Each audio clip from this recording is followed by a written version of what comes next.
إن الحمد لله نحمده ونستعينه ونؤمن به ونتوكل عليه ونعوذ بالله من شرور أنفسنا ومن سيئات أعمالنا من يهده الله فلا مضل له ومن يضلل فلا هادي له أشهد أن لا إله إلا الله وحده لا شريك له وأشهد أن محمدا عبده ورسوله أرسله بالهدى ودين الحق ليظهره على الدين كله ولو كره المشركون اللهم صل على محمد وعلى آل محمد كما صليت على إبراهيم وعلى آل إبراهيم إنك حميد مجيد اللهم بارك على محمد وعلى آل محمد كما باركت على إبراهيم وعلى آل إبراهيم إنك حميد مجيد أما بعد فإن أصدق الحديث كتاب الله وأحسن السنن سنن محمد صلى الله عليه وسلم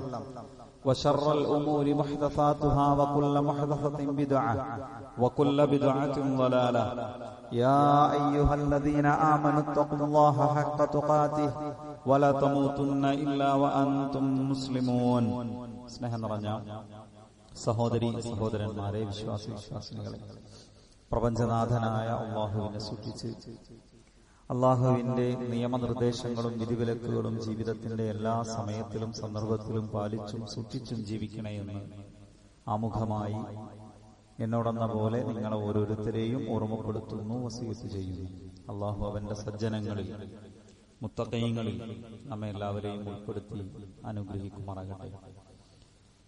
കഴിയുന്നത്ര ആളുകൾ മുന്നിലേക്ക് കയറിയിരിക്കണമെന്ന് ആദ്യമേ ഓർമ്മപ്പെടുത്തുകയാണ്. വലിയ ശാരീരിക ബുദ്ധിമുട്ടുകളൊന്നും ഇല്ലാത്ത ആളുകൾ പരമാവധി സഫുകളിൽ മുന്നിലേക്ക് കയറിയിരിക്കുക. നമ്മുടെ നാട്ടിൽ എന്തൊരു സംഗതിയും വിവാദമാകുക എന്നുള്ളത് വളരെ എളുപ്പമുള്ള കാര്യമാണ്. പ്രത്യേകിച്ച് മുസ്ലിങ്ങളുമായി ബന്ധപ്പെട്ട എന്തെങ്കിലും ഒരു ചർച്ചയുണ്ടെങ്കിൽ അതിനെ കൂടുതൽ വിവാദമാക്കുകയും മുസ്ലിം സമൂഹവും ഇസ്ലാം മതവും ഒക്കെ ഇവിടുത്തെ പൊതുവിലെല്ലാ ആളുകൾക്കും എതിരാണ്, ശത്രുവാണ് എന്ന് വരുത്തി തീർക്കാനുള്ള വലിയ ശ്രമങ്ങളും നമ്മൾ അതിങ്ങനെ ആവർത്തിച്ച് കാണാറുണ്ട്. ഏറ്റവും അവസാനം വഖഫുമായി ബന്ധപ്പെട്ട വിവാദങ്ങളാണ് നടന്നുകൊണ്ടിരിക്കുന്നത്. ഞാൻ ആ ഒരു പ്രത്യേക ഇഷ്യൂവിനെ സംബന്ധിച്ച്, പ്രശ്നത്തെക്കുറിച്ച് ഒന്നും പറയുന്നില്ല. അതിവിടെ അതുമായി ബന്ധപ്പെട്ട് അതിന്റെ പരിഹാരം, ആ പ്രശ്നം പരിഹരിക്കാൻ വേണ്ടിയുള്ള മതസംഘടനകളുടെയും മറ്റുമൊക്കെയുള്ള ചർച്ചകളും പരിഹാര നിർദ്ദേശങ്ങളും ഒക്കെ ഇവിടെ നാട്ടിൽ നടന്നുകൊണ്ടിരിക്കുന്നത്. അത് അതിന്റെ വഴിക്കു നടക്കട്ടെ. എല്ലാവർക്കും പ്രയാസമില്ലാത്ത ഒരു രൂപത്തിലേക്ക് കാര്യങ്ങൾ പൂർത്തീകരിക്കപ്പെടണം എന്ന പ്രാർത്ഥനയും ആഗ്രഹവും മാത്രമാണ് അതിലൊക്കെ ഉള്ളത്. ശരിക്കും എന്താണ് വഖഫ്? വഖഫും അതുമായി ബന്ധപ്പെട്ട സംവിധാനങ്ങളും ഒരു രാജ്യത്ത് നിലനിൽക്കുമ്പോൾ അത് മുസ്ലിങ്ങളല്ലാത്ത ആളുകൾക്ക് അതുകൊണ്ട് എന്തു പ്രയാസമാണ് ഉണ്ടാവുക? ഇത് നമ്മൾ അറിയേണ്ട ഒരു സംഗതിയാണ്. വഖഫിനെ സംബന്ധിച്ച് പ്രവാചകൻ സല്ലല്ലാഹു അലൈഹി വസല്ലമയുടെ ഹദീസിൽ ആദ്യമായി വരുന്ന ചർച്ച ഉമർ ഇബ്നുൽ ഖത്താബ് റളിയല്ലാഹു അൻഹു നബി സല്ലല്ലാഹു അലൈഹി വസല്ലമയുടെ അടുത്തേക്ക് വരികയാണ്. നബി പറയാണ്, ഉമർ റളിയല്ലാഹു അൻഹു പറയാണ്, പ്രവാചകരെ, എനിക്ക് ഇന്നി അസ്വബ്തു അർളൻ ബിഖൈബർ, ഖൈബറിൽ എനിക്ക് നല്ലൊരു ഭൂമിയാണ് ഗനീമത്ത് സ്വത്തായി കിട്ടിയത്, യുദ്ധാർജിത മുതലായി കിട്ടിയത്. അതുകൊണ്ട് തന്നെ അതിനേക്കാൾ എനിക്കിഷ്ടമുള്ള വലം ഉസിബ് മാലൻ ഖത്തു അഹബ്ബു ഇലയ്യ വല അൻഫസ് ഇൻദി മിൻഹ, അതിനേക്കാൾ മൂല്യമുള്ള, അതിനേക്കാൾ എനിക്കിഷ്ടമുള്ള മറ്റൊരു സമ്പത്തും എന്റെ കയ്യിലില്ല. അതുകൊണ്ട് അത് അള്ളാഹുവിന്റെ മാർഗത്തിൽ ചെലവഴിക്കാൻ ഞാൻ ഉദ്ദേശിക്കുന്നു. എന്താണ് അങ്ങേക്ക് എന്നോട് കൽപ്പിക്കാനുള്ളത്? അപ്പൊ നബി പറഞ്ഞു, ഇൻ ശിഅത ഹബസ്ത അസ്ലഹ വതസദ്ദഖത ഫീഹാ വതസദ്ദഖത ബിഹാ, അല്ലെങ്കിൽ ഇഹ്ബിസ് അസ്ലഹ വസബ്ബിൽ സമറതഹാ, നീ അതിന്റെ അസ്ല് നിലനിർത്തുകയും ആ സ്വത്തവിടെ നിലനിർത്തുകയും അതിന്റെ പ്രയോജനം സദഖയാകുന്ന ഉപകാരപ്പെടുന്ന രൂപത്തിൽ അത് നൽകുകയുമാണെങ്കിൽ അത് നന്നായിരിക്കും. അഥവാ ഒരാളുടെ കയ്യിൽ ഒരു കൃഷിയിടമുണ്ട്, ആ കൃഷിയിടം ഒരു പ്രത്യേക ലക്ഷ്യത്തിന് വേണ്ടിയോ അല്ലെങ്കിൽ അള്ളാഹുവിന്റെ മാർഗത്തിൽ പൊതുവായോ ദാനം ചെയ്യുന്നു, വഖഫ് ചെയ്യുന്നു. വഖഫ് എന്ന വാക്കിന്റെ തന്നെ അർത്ഥം നിലനിർത്തുക എന്നാണ്. നിലനിർത്തുന്നു എങ്കിൽ ആ ഭൂമി പിന്നീട് വിൽക്കാൻ പാടില്ല. അത് അനന്തരാവകാശമായി അതിന്റെ ആരാണോ വഖഫ് ചെയ്ത അയാളുടെ അനന്തരാവകാശികൾക്ക് നൽകപ്പെടാൻ പാടില്ല. ആ ഭൂമി അവിടെ നിലനിൽക്കുകയും അതിൽ നിന്നുള്ള പ്രയോജനം എന്താണോ അത് ഏത് ലക്ഷ്യത്തിന് വേണ്ടിയാണോ കൊടുക്കുന്നത് ആ ലക്ഷ്യത്തിന് വേണ്ടി നിറവേറ്റപ്പെടുകയും ചെയ്യുന്നു. ഒരു കൃഷിയിടം ഈ പള്ളിക്ക് വേണ്ടി ഒരാൾ വഖഫ് ചെയ്താൽ ആ കൃഷിയുടെ സ്ഥലം പിന്നെ വിൽക്കാൻ പാടില്ല. എന്നാൽ അതിൽ നിന്നുള്ള വരുമാനം പള്ളിക്ക് ഉപയോഗപ്പെടുത്താം. അത് പള്ളിക്ക് മാത്രമല്ല, പാവപ്പെട്ടവർക്ക് വേണ്ടി, മദ്രസകൾക്ക് വേണ്ടി, അനാഥാലയങ്ങൾക്ക് വേണ്ടി, അള്ളാഹുവിന്റെ മാർഗത്തിൽ അള്ളാഹുവിന്റെ ദീനീ സേവനത്തിന് വേണ്ടി ഒക്കെ ആ നിലക്ക് പലതരത്തിലുള്ള വഖഫുകൾ പ്രവാചകന്റെ ആ കാലഘട്ടം മുതൽ പിന്നീട് നിലനിന്നു പോന്നിരുന്നു. അത് മരണശേഷവും ഒരു മനുഷ്യന് പ്രതിഫലം കിട്ടുന്ന നിലനിൽക്കുന്ന ഒരു സ്വതക്കയായിട്ടാണ് അതിനെ പരിഗണിക്കപ്പെടാറുള്ളത്. അതിന്റെ മഹത്വം മനസ്സിലാക്കിയത് കൊണ്ട് തന്നെ വിശുദ്ധ ഖുർആൻ അതിനെ ധാരാളമായി പ്രോത്സാഹിപ്പിച്ചിരുന്നു. യൗമ ലാ യൻഫഉ മാലും വലാ ബനൂൻ. പരലോകത്തെ കുറിച്ച് ഖുർആൻ പറഞ്ഞത് പരലോകം എന്നുള്ളത് സമ്പത്തോ സന്താനങ്ങളോ പ്രയോജനപ്പെടാത്ത ദിവസമാണ്. അതുകൊണ്ട് തന്നെ അന്നത്തേക്ക് സമ്പത്ത് പ്രയോജനപ്പെടാൻ പറ്റാവുന്ന രൂപത്തിൽ അതിനെ ഇവിടെ ഏതെങ്കിലും നന്മയുടെ മാർഗത്തിലേക്ക് നീക്കിവെക്കുക. സ്വഹാബത്ത് മുതൽ അതിന്റെ ധാരാളം തെളിവുകൾ, ഇത് ജീവിതത്തിൽ നടപ്പിലാക്കിയതിന്റെ ധാരാളം തെളിവുകൾ നമുക്ക് കാണാൻ സാധിക്കും. പാവങ്ങൾക്ക് കൊടുത്തവരുണ്ട്, അല്ലെങ്കിൽ വഖഫായി പള്ളിക്ക് വേണ്ടി കൊടുത്തവരുണ്ട്, മറ്റു സംവിധാനങ്ങൾ അല്ലാഹുവിന്റെ മാർഗത്തിൽ നൽകിയവരുണ്ട്. അബൂ തൽഹ റളിയല്ലാഹു അൻഹു സദഖയായിട്ടാണ്, വഖഫായിട്ടല്ല. ബൈറുഹ തോട്ടം നബി സല്ലല്ലാഹു അലൈഹി വസല്ലമയുടെ അടുത്ത് ലൻ തനാലുൽ ബിർറ ഹത്താ തുൻഫിഖൂ മിമ്മാ തുഹിബ്ബൂൻ. നിങ്ങൾക്ക് ഏറ്റവും ഇഷ്ടപ്പെട്ട സമ്പത്ത് അള്ളാഹുവിന്റെ മാർഗത്തിൽ നൽകുമ്പോഴാണ് നിങ്ങൾ പുണ്യം കരസ്ഥമാക്കുക എന്നായത്തിറങ്ങിയപ്പോ അബൂ തൽഹ റളിയല്ലാഹു അൻഹു നബിയുടെ അടുത്ത് വന്നിട്ട് പറഞ്ഞു, നബിയെ, എനിക്ക് ഏറ്റവും ഇഷ്ടപ്പെട്ടതാണ് ബൈറുഹ. ഇന്നത്തെ മദീന പള്ളിയുടെ പിന്നെ ചില ഭാഗങ്ങൾ അന്നത്തെ ബൈറുഹ തോട്ടം നിന്നിരുന്ന ഭാഗത്താണ് പള്ളി ഇങ്ങനെ വികസിച്ചപ്പോ. പള്ളിയോട് ചേർന്നാണ് ഉണ്ടായിരുന്നത്. നബി പോലും ഇടയ്ക്ക് അതിന്റെ ആ തോട്ടത്തിൽ പോയി വിശ്രമിക്കാറുണ്ടായിരുന്നു. അത്ര മനോഹരവും അത്ര ആസ്വാദ്യകരവുമായിരുന്നു. അതുകൊണ്ട് ഞാനിത് അങ്ങേക്ക് നൽകുന്നു, നബിക്ക് കൊടുക്കുന്നു എന്നാ പറഞ്ഞു. നബി പ്രവാചകന് സ്വതക്കയോ സക്കാത്തോ സ്വീകരിക്കാൻ പാടില്ല. നബി പറഞ്ഞു, എന്റെ കുടുംബ ബന്ധത്തിലുള്ള പാവങ്ങൾക്ക് നീ അത് സ്വതക്ക ചെയ്യും. അവർ സ്വതക്ക ചെയ്തു. അല്ലേ? റോമാ കിണർ ഉസ്മാൻ ബിൻ അഫ്ഫാൻ റളിയല്ലാഹു അൻഹു നബി സല്ലല്ലാഹു അലൈഹി വസല്ലമയുടെ കാലഘട്ടത്തിൽ തന്നെ ക്ഷാമമുണ്ടായി. ഒരു ജൂതന്റെ കയ്യിലുണ്ടായിരുന്ന കിണറിന് ധാരാളമായി വെള്ളത്തിന് വില ചോദിക്കുന്ന, പ്രയാസപ്പെടുത്തുന്ന അവസ്ഥയുണ്ടായപ്പോ ആരാണ് റൂമാ കിണർ അല്ലാഹുവിന്റെ മാർഗത്തിൽ ഇവിടുത്തെ വിശ്വാസികൾക്ക് വേണ്ടി നൽകുക? ഞാൻ അയാൾക്ക് സ്വർഗം വാഗ്ദാനം ചെയ്യുന്നു. ഉസ്മാൻ ബിൻ അഫ്ഫാൻ റളിയല്ലാഹു അൻഹു കിണർ വാങ്ങി കൊടുത്തു, വിശ്വാസികൾക്ക് വേണ്ടി നൽകി. ഇന്നും മദീനയിൽ ആ കിണറവിടെ നിലനിൽക്കുന്നുണ്ട്. മദീന പള്ളി വികസിപ്പിക്കുന്ന സമയത്ത് ഉസ്മാൻ ഇബ്നു അഫ്ഫാൻ റളിയല്ലാഹു അൻഹു അതിനുവേണ്ടി സ്ഥലം കൊടുത്തു. മദീന പള്ളി ഉണ്ടാക്കാൻ വേണ്ടിയുള്ള സ്ഥലം നബി സല്ലല്ലാഹു അലൈഹി വസല്ലമ വില കൊടുത്തു വാങ്ങി അല്ലാഹുവിന്റെ മാർഗത്തിൽ കൊടുത്തതാണ്. പ്രവാചകന്റെ ജീവിതത്തിൽ, സ്വഹാബത്തിന്റെ ജീവിതത്തിൽ അവിടെ മുതൽ ഇങ്ങോട്ട് ഓരോ സ്വഹാബിമാരുടെ ജീവിതം എടുത്ത് പരിശോധിച്ചാലും തന്റെ കാലശേഷം തന്റെ വീട് വഖഫ് ചെയ്തവർ, തന്റെ ഭൂമി വഖഫ് ചെയ്തവർ, അബൂബക്കർ സിദ്ദീഖ് റളിയല്ലാഹു അൻഹുവിനെ കുറിച്ച്, ഉസ്മാൻ ബിൻ അഫ്ഫാൻ റളിയല്ലാഹു അൻഹുവിനെ കുറിച്ച്, അലി ബിൻ അബീ ത്വാലിബ് റളിയല്ലാഹു അൻഹുവിനെ കുറിച്ചൊക്കെ അത്തരം ഉദാഹരണങ്ങൾ നമ്മൾ പറയുന്നത് കേൾക്കാൻ സാധിക്കും. എന്നാൽ സ്വന്തം അനന്തരാവകാശികളെ യാചിക്കാൻ വിട്ട് അവരെ ദരിദ്രന്മാരായി ഉപേക്ഷിച്ചുകൊണ്ട് വഖഫ് ചെയ്യാനോ ദാനം ചെയ്യാനോ പാടുണ്ടോ? അത് മതം അനുവദിച്ചിട്ടില്ല. ഒരാൾക്ക് വസിയ്യത്ത് ചെയ്യാൻ, എന്റെ കാലശേഷം എന്റെ ഭൂമി എന്തു ചെയ്യണമെന്ന്, എന്റെ സമ്പത്ത് എന്തു ചെയ്യണമെന്ന് വസിയ്യത്ത് ചെയ്യാൻ പരമാവധി ഇസ്ലാം അനുവദിച്ചത് സമ്പത്തിന്റെ 1/3. മക്ക വിജയം നടന്ന വർഷമാണ് മഹാനായ സഅദ് ബിൻ അബി വഖാസ് റളിയല്ലാഹു അൻഹു വലിയ രോഗം ബാധിച്ചത്. അദ്ദേഹം പറയാണ്, ഞാൻ എന്റെ മരണം ഉറപ്പിച്ച സമയമായിരുന്നത്. പക്ഷെ അദ്ദേഹം പിന്നീടും കുറെ കാലം ജീവിച്ചു. ഉമർ ബിൻ ഖത്താബ് റളിയല്ലാഹു അൻഹുവിന്റെ കാലഘട്ടത്തിൽ ഇസ്ലാമിക സൈന്യത്തിന്റെ സേനാധിപതിയായി അദ്ദേഹം വലിയ സേവനങ്ങൾ അനുഷ്ഠിച്ചിട്ടുണ്ട്. എന്നാൽ പ്രവാചകന്റെ കാലഘട്ടത്തിൽ തന്നെ മക്ക വിജയം നടന്ന വർഷം രോഗം ബാധിച്ചു. നബിയോട് പറഞ്ഞു, നബി, എനിക്കൊരു മകളാണുള്ളത്, എന്റെ അടുത്ത് ഒരുപാട് സമ്പത്തുണ്ട്, അതുകൊണ്ട് ഞാൻ എന്റെ സമ്പത്തിന്റെ പകുതിയും അള്ളാഹുവിന്റെ മാർഗത്തിൽ അല്ലെങ്കിൽ സ്വതക്ക കൊടുക്കാൻ തീരുമാനിക്കുകയാണ്. നബി പറഞ്ഞു അത് വേണ്ട. ആദ്യം പറഞ്ഞത് സമ്പത്ത് മുഴുവൻ കൊടുക്കട്ടെ എന്നാണ്. നബി പറഞ്ഞത് വേണ്ട. എന്നാൽ എന്റെ സമ്പത്തിന്റെ 2 കൊടുക്കട്ടെ. നബി സല്ലല്ലാഹു അലൈഹി വസല്ലം പറഞ്ഞു അത് അത്രയും വേണ്ട. എന്റെ സമ്പത്തിന്റെ പകുതിയോ വേണ്ട. എന്റെ സമ്പത്തിന്റെ 1/3 3/1 നീ കൊടുത്തോ, അത് തന്നെ ധാരാളമാണ്. ഇബ്നു അബ്ബാസ് റളിയല്ലാഹു അൻഹു പ്രവാചകന്റെ പ്രയോഗത്തെ വിലയിരുത്തിക്കൊണ്ട് പറയാറുണ്ട്, 1/3 കൊടുക്കുന്നതിനേക്കാൾ നല്ലത് 4/1 കൊടുക്കലാണ്. കാരണം നബി വസ്സുലുസു കസീർ, 1/3 തന്നെ ധാരാളമാണെന്നാ പറഞ്ഞത്. നബി സല്ലല്ലാഹു അലൈഹി വസല്ലം എന്തുകൊണ്ടാണ് കൊടുക്കണ്ട എന്ന് പറഞ്ഞത്? 1/3 കൊടുത്താൽ മതി എന്ന് പറയാനുള്ള കാരണം എന്താ? പ്രവാചകൻ അതിനുശേഷം പറഞ്ഞ വാചകമുണ്ട്, നിന്റെ അനന്തരാവകാശികളെ ജനങ്ങൾക്ക് മുമ്പിൽ യാചിക്കാൻ വിട്ടുകൊണ്ട് നീ സദഖ ചെയ്യുന്നതിൽ അർത്ഥമില്ല. അപ്പോ സ്വന്തം അനന്തരാവകാശികളെ പരിഗണിക്കണം, കുടുംബത്തെ പരിഗണിക്കണം.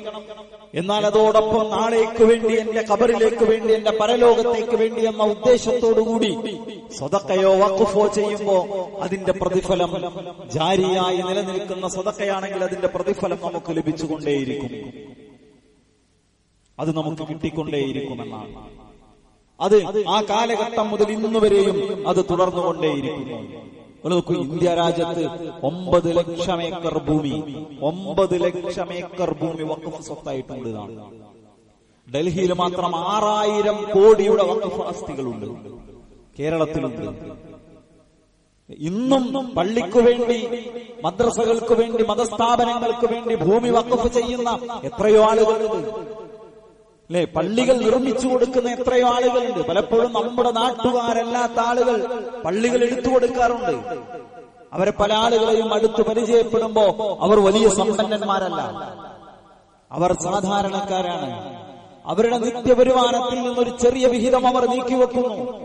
5 കൊല്ലം കഴിയുമ്പോ, 10 കൊല്ലം കഴിയുമ്പോ ഏതെങ്കിലും ഒരു നാട്ടിലേക്ക്, ഒരു പള്ളിക്ക് അവർ അതിന്റെ പണമായാൽ അതിനൊരു അർഹനായ ഒരാളെ കണ്ടെത്തി, ഒരു പ്രദേശം കണ്ടെത്തി അവരത് കൊടുക്കുന്നു. എന്താ കാരണം?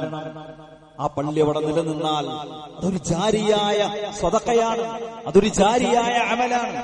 അതിൽ 10 കൊല്ലം പള്ളി അവിടെ നിലനിന്ന് ഒരു ദിവസം ഒരാൾ വെച്ച് 5 നേരം സുജൂദ് ചെയ്താൽ 10 കൊല്ലം എത്ര സുജൂദുകളുടെ കൂലി കിട്ടും?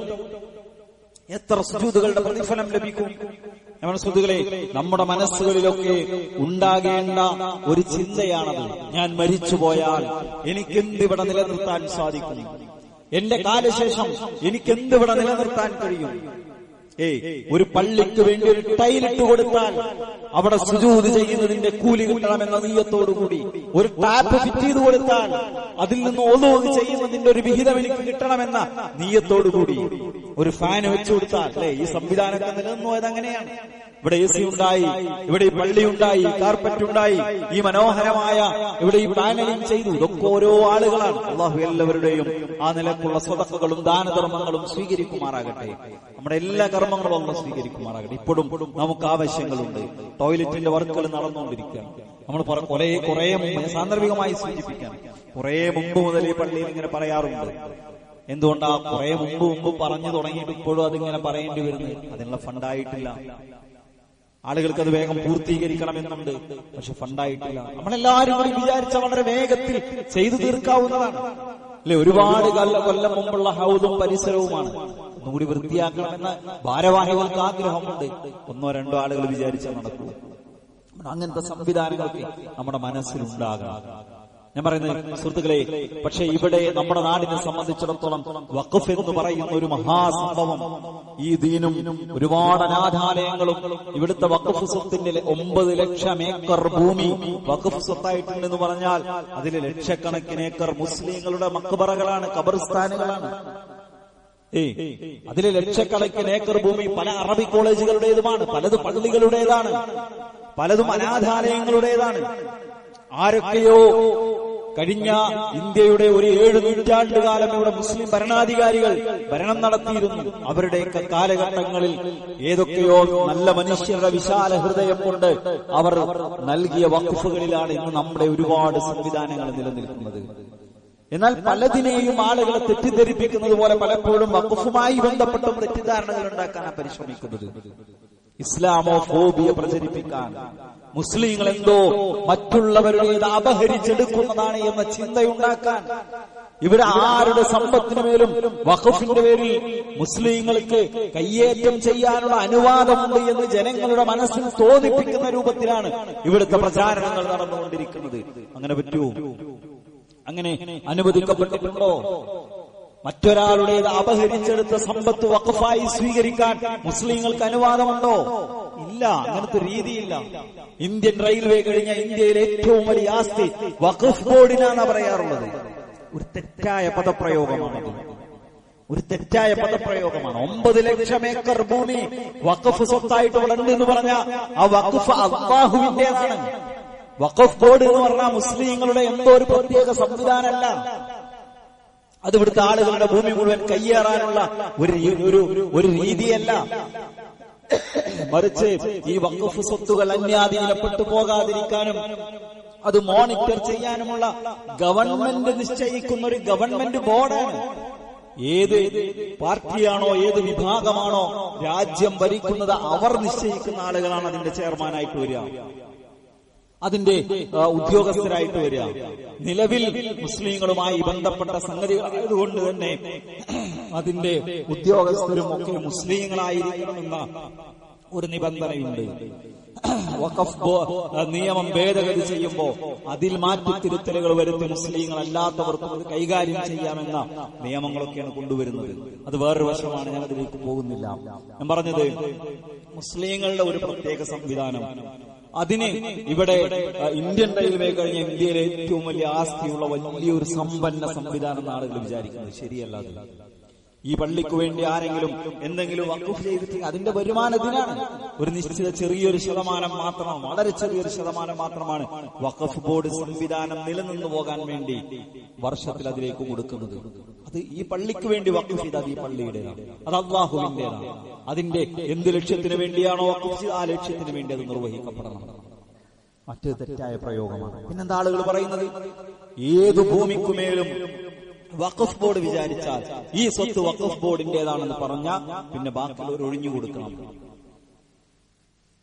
അതോടുകൂടി ആരുടെ ഭൂമിക്കുമേലും അധികാരം പ്രഖ്യാപിക്കാനുള്ള ഒരു അധികാരം, ഉടമസ്ഥാവകാശം പ്രഖ്യാപിക്കാനുള്ള അധികാരം വഖഫ് ബോർഡിനുണ്ട് എന്ന് ആൾക്കാർ പറയാറുണ്ട്. ശരിയാണോ? ഇല്ല, ഒരിക്കലുമല്ല. 2-3 തരത്തിൽ വഖഫ് സ്വത്ത് ഉണ്ടായി വരാറുണ്ട്. ഒന്ന് രേഖാമൂലം വഖഫ് ചെയ്തതായിരിക്കണം, അല്ലെങ്കിൽ വഖഫ് ബൈ യൂസർ എന്ന് പറയാറുണ്ട്. കാലങ്ങളായി അറിയില്ല മുസ്ലിങ്ങൾ അവരുടെ ഒരു ശ്മശാനമായി പള്ളിയായി ഉപയോഗിച്ചു വരുന്നത്, അതിന് മറ്റു ഏതെങ്കിലും തരത്തിലുള്ള രേഖയില്ല, പണ്ട് കാലം മുതലേ അങ്ങനെ ഉപയോഗിച്ചു വരുന്നതാണ്. അത് വഖഫായി പരിഗണിക്കാറുണ്ട്.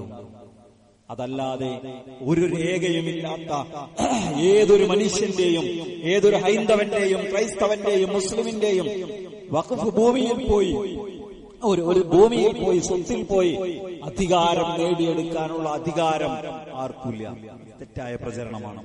ഏതുപോലെ ഇവിടെ ലവ് ജിഹാദ് ഉണ്ട് എന്ന് പ്രചരിപ്പിച്ചതുപോലെ, ഇവിടെ നാർക്കോട്ടിക് ജിഹാദ് ഉണ്ട് എന്ന് പ്രചരിപ്പിച്ചതുപോലെ, ഇവിടെ തീവ്രവാദം ഭീകരവാദം തഴച്ചു വളരുന്നു എന്ന തെറ്റായ പ്രചാരണം നടത്തി മുസ്ലിങ്ങളെ അപരവൽക്കരിക്കാനുള്ള ശ്രമങ്ങൾ നടക്കുന്നത് പോലെയുള്ള ഒരു തെറ്റായ പ്രചരണമാണിത്. അതുപോലെ തന്നെ പിന്നെന്താ പറയാറുള്ളത്? വഖഫുമായി ബന്ധപ്പെട്ടതിന്റെ അന്തിമ വിധി അത് പറയുന്നത് വഖഫ് ട്രിബ്യൂണലാണ്. പിന്നെ അതിന് ആ വഖഫ് ട്രിബ്യൂണൽ വിധിച്ചാൽ പിന്നെ വേറൊരു രക്ഷയില്ല എന്ന് പറയാറുള്ളത്. അതൊരു കോടതി സംവിധാനമാണ്. അതിന്റെ അപ്പുറത്തേക്ക് അതിന്റെ വിധിയെ ചോദ്യം ചെയ്യാനുള്ള ഉപരി സംവിധാനങ്ങൾ ഇവിടെ ഉണ്ട്. അതിലേക്ക് പോകാം. എന്തിനാണ് ആളുകളെ ഇങ്ങനെ തെറ്റിദ്ധരിപ്പിക്കുന്നത്? അത് ഇവിടെ നടക്കുന്ന ശക്തമായ ഇസ്ലാം വിമർശകരുടെ ഇസ്ലാം വിരുദ്ധ പ്രചാരണങ്ങളുടെ ഭാഗമാണ് എന്ന് നമ്മൾ മനസ്സിലാക്കണം. അതുകൊണ്ട് തന്നെ നമ്മളെ സംബന്ധിച്ചിടത്തോളം നമുക്ക് ചിന്തിക്കാനുള്ളത്, നമുക്ക് തീരുമാനിക്കാനുള്ളത്, ഒരു മനുഷ്യൻ മരിച്ചാൽ അയാളുടെ എല്ലാ ദുനിയാവുമായുള്ള എല്ലാ ബന്ധങ്ങളും അവസാനിച്ചു. 3 എണ്ണം ഒഴികെ. അതെന്താണ് സദഖത്തുൽ ജാരിയ? അയാൾ നൽകിയ നിലനിൽക്കുന്ന സ്വതക്കയാണ്. ഒരു പള്ളി എടുത്താൽ, ഒരു കിണർ കുഴിച്ചു കൊടുത്താൽ, ഒരു മരം നട്ടുപിടിപ്പിച്ചാൽ, ഒരു വീട് വെച്ചു കൊടുത്താൽ, ഒരു മദ്രസ സ്ഥാപിച്ചാൽ,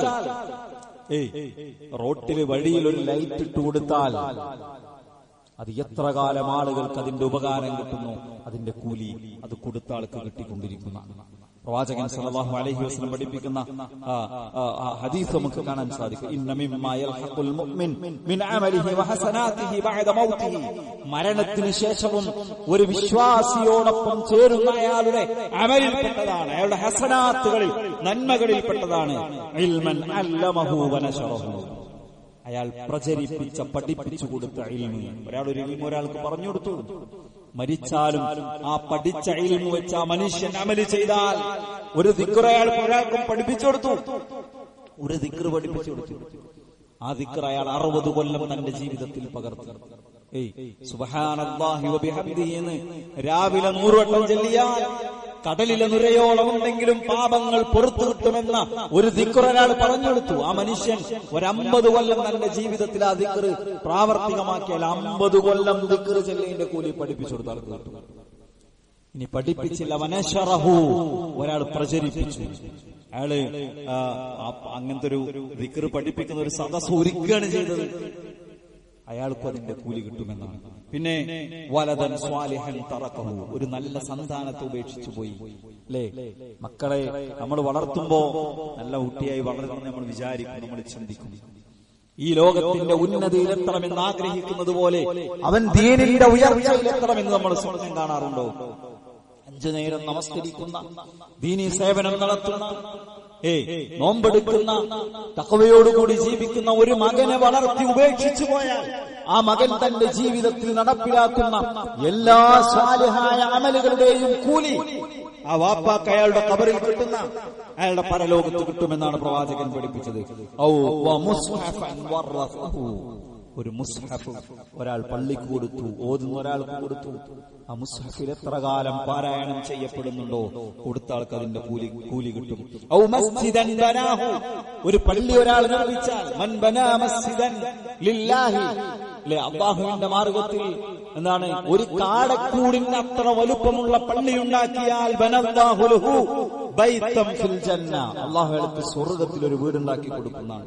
ഔ ബൈതൻ ലിബ്നി സബീലി ബനാ, ഒരു വഴിയാത്രക്കാരന് വേണ്ടി ഒരു വീടുണ്ടാക്കി കൊടുത്താൽ, ഔ നഹറൻ നജ്റ, ആളുകൾക്ക് വേണ്ടി ഒരു പുഴയൊഴുക്കി കൊടുത്താൽ, അഥവാ വെള്ളം ആളുകൾക്ക് സൗകര്യപ്പെടുത്തി കൊടുത്താൽ, ഔ സ്വദഖതൻ നഖറജഹാ മിൻ മാലിഹി ഫി സിഹ്ഹതിഹി വഹയാതിഹി, തന്റെ സമ്പത്തിൽ നിന്ന്, അല്ലെങ്കിൽ സമ്പത്ത് കൊടുക്കാനില്ല, തന്റെ ശരീരം കൊണ്ട് ഒരാൾക്ക് അയാൾ ഒരു ഉപകാരം ചെയ്തു കൊടുത്തു. ഇതെല്ലാം മരണശേഷവും അതിന്റെ പ്രതിഫലം, അതിന്റെ ഗുണം, അതിവിടെ നിലനിൽക്കുന്നിടത്തോളം കാലം മരണശേഷവും അയാൾക്കത് ലഭിച്ചുകൊണ്ടിരിക്കുമെന്നാണ്. സുഹൃത്തുക്കളെ, നമ്മൾ അങ്ങനെ നമ്മുടെ ഖബറിലേക്ക്, നമ്മുടെ സൽക്കർമ്മങ്ങളുടെ അക്കൗണ്ടിലേക്ക് പ്രതിഫലം വന്നുകൊണ്ടിരിക്കുന്ന എന്താണ് ഈ ഭൂമി ലോകത്ത് അവശേഷിപ്പിച്ചത്? നമുക്ക് ചിന്തിക്കാനുള്ളതാണ്. വിവാദങ്ങൾക്കപ്പുറം, തർക്കങ്ങൾക്കപ്പുറം, ചർച്ചകൾക്കപ്പുറം നമ്മൾ ബാക്കി വെച്ച് എന്തുണ്ടാകും ഇവിടെ? കഴിഞ്ഞ 40 കൊല്ലം 50 കൊല്ലം ഇവിടെ ജീവിച്ചിട്ട്, 60 കൊല്ലം 70 കൊല്ലം ഇവിടെ ജീവിച്ചിട്ട് മരിച്ചു പോകുമ്പോൾ എന്റെ ഖബറിലേക്ക് വെളിച്ചം കിട്ടുന്ന എന്തവശേഷിപ്പിച്ചു പോകാൻ നമുക്ക് സാധിച്ചു? അൽഹാഖുമുത്തകാസുർ, മനുഷ്യനെ അവന്റെ പെരുമതടിക്കൽ അശ്രദ്ധനാക്കിയിരിക്കുന്നു. ഖുർആൻ പറയാം, എന്തിൽ നിന്ന്? ദീനിൽ നിന്ന്, നമസ്കാരത്തിൽ നിന്ന്, മതത്തിൽ നിന്ന്. തന്റെ സമ്പത്തിനെ കുറിച്ച് അയാൾ അഹന്ത നടിക്കാണ്, തന്റെ സന്താനങ്ങളെ കുറിച്ച്, തന്റെ വീടിനെ കുറിച്ച്, തന്റെ വാഹനത്തെ കുറിച്ച്. മതത്തിൽ നിന്ന് അയാൾ അശ്രദ്ധനായി പോയിരിക്കുകയാണ്. പ്രവാചകൻ സല്ലല്ലാഹു അലൈഹി വസല്ലം പഠിപ്പിക്കുന്നുണ്ട്, ഖാല യഖൂലു ഇബ്നു ആദം മാലി മാലി, മനുഷ്യൻ പറയുന്ന എന്റെ സമ്പാദ്യം, എന്റെ സമ്പാദ്യം, എന്റെ സമ്പാദ്യം എന്നാണ്. ധനത്തിന്റെ പിറകെ ഓടുകയാണ്, പണത്തിനു വേണ്ടി ജീവിക്കുകയാണ്. ഭൗതിക ജീവിതത്തിന്റെ വിഭവങ്ങളുടെ വളർച്ചയും സൗകര്യവും മാത്രമാണ് ജീവിതത്തിലെ ഒരേ ഒരു അജണ്ട എന്ന് പറയുന്നത്. പ്രവാചകൻ പറയണം, മനുഷ്യൻ എന്താണുള്ളത്? മനുഷ്യ, നിനക്ക് എന്തുണ്ട് നിന്റെ അടുത്ത്? മിൻ മാലിക, നിന്റെ സമ്പത്തിൽ നിന്ന്, ഇല്ലാ മാ അക്കൽത ഫഅഫ്നൈത, നിന്റെ ജീവിതത്തിൽ നീ തിന്നാസ്വദിച്ചതല്ലാതെ, ഔ ലബിസ്ത ഫഅബ്ലൈത, നീ ധരിച്ചു നുരിമ്പിച്ചു പോയ വസ്ത്രമല്ലാതെ മറ്റെന്താണുള്ളത്? ഔ തസദ്ദഖത ഫഅംലൈത, നീ സ്വതക്ക ചെയ്ത് ഈ ലോകത്ത് ഉപേക്ഷിച്ചു പോയതല്ലാതെ, വമാ സിവാ ദാലിക ഫഹുവ ദാഹിബ് വതാരിഖുഹു ലിന്നാസ്, ഇതിനപ്പുറമുള്ളത് തിന്ന് ആസ്വദിച്ചതും ധരിച്ചുപയോഗിച്ചതും ധരിച്ചുപോയ വസ്ത്രവും സ്വതക്കയായി കൊടുത്തതും കഴിച്ചാൽ, പിന്നെ നമ്മുടെ കണ്ണടഞ്ഞു പോയാൽ, നമ്മുടെ കണ്ണടഞ്ഞു പോയാൽ, നമ്മുടെ ജീവൻ നിലച്ചുപോയാൽ അതിന്റെ ഉടമസ്ഥാവകാശം ജീവിച്ചിരിക്കുന്ന നമ്മുടെ മറ്റവകാശികൾക്കുള്ളതാണ്. മരിച്ച ആൾക്ക് സമ്പത്തിൽ അവകാശമില്ല അല്ലെ? അതാണ് ഇസ്ലാമിലെ നിയമം പറയാറുള്ളത്. വാഹന അപകടം ഉണ്ടായി, അല്ലാഹു നമ്മളെല്ലാവരെയും അത്തരം അപകട മരണങ്ങളിൽ നിന്ന്, പെട്ടെന്നുള്ള മരണങ്ങളിൽ നിന്ന് കാത്തുരക്ഷിക്കുമാറാകട്ടെ അല്ലേ? വാപ്പിയും മകനും ഒരുമിച്ച് മരിച്ചു. വാപ്പാന്റെ സ്വത്തിൽ മകന് അനന്തരാവകാശം ഉണ്ടാവില്ല. ആരാദ്യം മരിച്ചതെന്ന് മനസ്സിലായിട്ടില്ല. വാപ്പ മരിച്ച് 2 മിനിറ്റ് കഴിഞ്ഞ് മകൻ മരിച്ചാൽ മരിച്ചു കഴിഞ്ഞ ഉടനെ ആ സമ്പത്തിന്റെ അവകാശം മകന് കിട്ടിയതുകൊണ്ട് ആ മകന് വാപ്പാന്റെ സ്വത്തിൽ അവകാശം ഉണ്ടാവും. വാപ്പ മരിക്കുന്നതിന്റെ 1 മിനിറ്റും മകൻ മരിച്ചാലോ ഇസ്ലാമിക നിയമം അനുസരിച്ച് ആ മകൻ വാപ്പാന്റെ സ്വത്തിൽ അവകാശിയല്ല. ജീവിച്ചിരിക്കുന്നവർക്ക് സ്വത്തിൽ ഇസ്ലാം അവകാശം കൊടുത്തിട്ടുള്ളൂ. അതൊരു സെക്കൻഡാണ്. മരിച്ചു കഴിഞ്ഞാലോ അതിന്റെ ഉടമ മകനാണ്. ആൾക്കാർ അനന്തരാവകാശത്തിന്റെ സംശയം ചോദിച്ചു വരും. എന്താ കാരണം? മക്കളില്ല. മക്കളുടെ കേസിൽ അങ്ങനെ സാധാരണ വരാറില്ല. വാപ്പം ഒരാൾ മരിച്ചു, അയാൾക്ക് മക്കളില്ല. പിന്നെ അയാളുടെ സമ്പത്തിന്റെ അവകാശം സഹോദരങ്ങളാണ്. ഒരു ജീവിതകാലം മുഴുവൻ തെറ്റരുത്. ഒരിക്കലും മിണ്ടാത്ത ആളുകളായിരുന്നു. അങ്ങനെ മിണ്ടാത്ത ആൾക്ക് അവകാശം, സമ്പത്തിലെ അവകാശം ഉണ്ട്. ഞാൻ പറഞ്ഞത്, നമ്മൾ സമ്പാദിച്ചുണ്ടാക്കിയതിന്റെ അവകാശം ചിലപ്പോൾ നമ്മൾ ഇഷ്ടപ്പെട്ട ആൾക്കാർക്കൊന്നല്ല കിട്ടുക. നമ്മൾ 60-70 കൊല്ലം കൊണ്ടുണ്ടാക്കിയ കോടാനക്കോടി രൂപയുടെ സമ്പാദ്യമാണല്ലോ, നമ്മൾ വിചാരിക്കുന്നവർക്കല്ല ചിലപ്പോൾ അതിന്റെ അവകാശം കിട്ടുക. നമുക്കെന്താണ്ടാവുക? നമ്മൾ സ്വതക്ക കൊടുത്ത്, ജാരിയായ സ്വതക്ക കൊടുത്ത് ബാക്കി വെച്ചതെന്തോ അത് നമുക്ക് നാളെ പരലോകത്തുണ്ടാകും. ഉണ്ട് സഹോദരങ്ങളെ, വഖഫ് എന്ന വാക്ക് കേൾക്കുമ്പോ, ചർച്ചകൾ നടക്കുമ്പോ എന്റെ കാലശേഷം എന്ന് ശൈഖ് മുനജ്ജിദ് ജീവിച്ചിരിക്കുന്ന പണ്ഡിതനാണ്. അദ്ദേഹത്തിന്റെ ഒരു കിതാബുണ്ട്, ഒരു ചെറിയ ലഘുകൃതി. എന്നറിയോ? മരണത്തിനു ശേഷവും നിന്റെ അടയാളങ്ങളെ നീ ബാക്കിയാക്കുക. നീ യാത്ര പോകുമ്പോ എന്തെങ്കിലും ഒരു അടയാളം അവിടെ ബാക്കിയാക്കുക അല്ലേ? ഈ പള്ളി ഉണ്ടാക്കിയാൽ അതിനധ്വാനിച്ചുണ്ടാക്കി ഏറ്റവും ആദ്യം പണിയെടുത്തൊരാളുണ്ടാവും. അവിടെ നിസ്കരിക്കുന്ന ആൾക്കാരുടെ കൂലി ഫുള്ള് കിട്ടും. എത്ര ആളുണ്ടെന്ന് ഇവിടെ ചുമക്കും. നമ്മൾ ചെയ്യുന്ന ഓരോ സുജൂദിന്റെയും കൂലി അവർക്ക് കിട്ടും. മനസ്സിൽ നിന്നറിയാതെ എപ്പോഴെങ്കിലും ഒരാളുടെ പ്രാർത്ഥന ഉയരാതിരുന്നിട്ടുണ്ടാവോ? ഉണ്ടാക്കിയ ആൾക്ക് കൂലി കൊടുക്കണേ. എന്നാലോചിച്ചു, നമ്മുടെ കാലശേഷം നമ്മൾ ഉണ്ടാക്കണം. നമുക്ക് ഇസ്ലാമിന്റെ ശരീഅത്തനുസരിച്ച് ഒരാളുടെ ഖബറിന്റെ അളവ് എത്രയാണ്?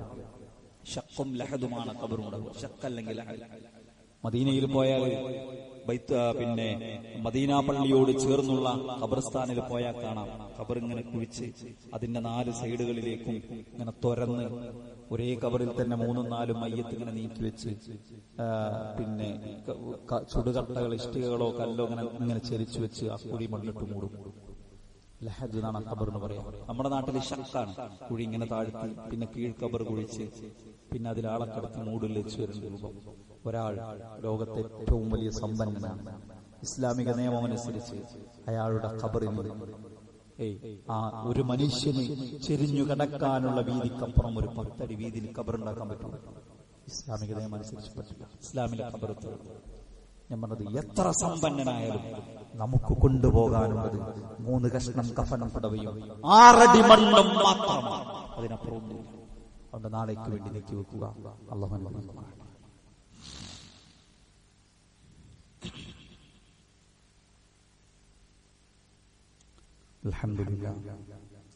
അൽഹംദുലില്ലാഹി റബ്ബിൽ ആലമീൻ വസ്സലാത്തു വസ്സലാമു അലാ നബിയിനാ മുഹമ്മദിൻ വഅലാ ആലിഹി വഅസ്ഹാബിഹി അജ്മഈൻ. അമ്മാ ബഅദ്.